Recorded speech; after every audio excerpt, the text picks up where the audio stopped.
Welcome to Immigration Quicktake. This is Jessica Eyes with the American Immigration Lawyers Association. Recently, the U.S. Court of Appeals for the Fifth Circuit ruled 9-5 that a discriminatory ordinance in Farmers Branch, Texas was unconstitutional because it conflicted with federal immigration law. The ordinance, which had been blocked by federal courts in advance of the decision, would have required all prospective renters to provide information about their immigration status to the city and receive a rental license from the city building inspector after such status had been determined. Joining us to discuss this is Russell Aberton, chair of the Amicus Committee on Skype from Troy, Michigan. Russell, can you give us a rundown on this ruling?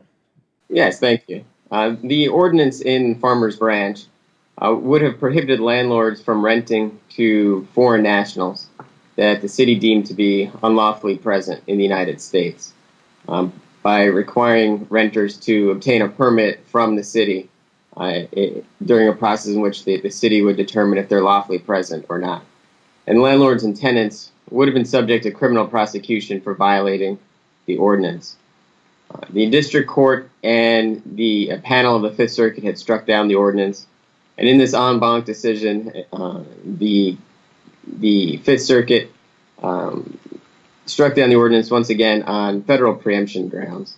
The ordinance would have applied a federal immigration classification for purposes not authorized or contemplated by federal law, and it also posed an obstacle to a comprehensive federal immigration scheme. In concurring opinions, other justices of the Fifth Circuit focused on the broader implications of the ordinance, that it would have deprived non-citizens that the city deemed essentially undesirable from having any place to live within the city limits. This is one of many ordinances that we've seen around the country enacted by state or local authorities in which they've tried to remove non-citizens that they deem to be unlawfully present from within their jurisdiction. And almost universally, the courts have struck these down on preemption grounds. Thanks, Russell. And I understand that AILA attorneys recognize the inequality and anti-immigrant discrimination that this ordinance was intended to institute and filed an amicus brief on behalf of the plaintiffs. Can you speak to this? AILA was one of a number of organizations that submitted an amicus brief at several stages of this case. As the immigration experts, we were uniquely situated to inform the courts of the true complexities of immigration law and how it's not always an easy thing to determine whether or not someone is lawfully or unlawfully present.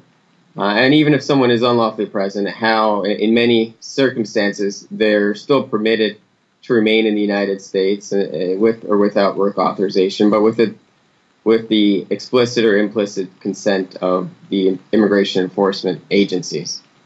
If other members stumble across similar situations, what actions should they take? How can they be most effective?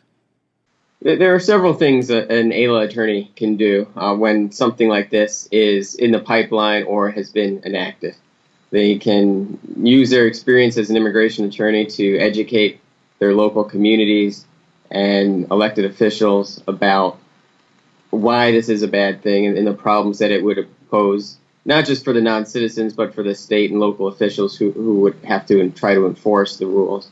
And they should also reach out to AILA National as well as the Amicus Committee to get support of the national organization and support of the Amicus Committee in any efforts to challenge the rules and the laws once they are enacted.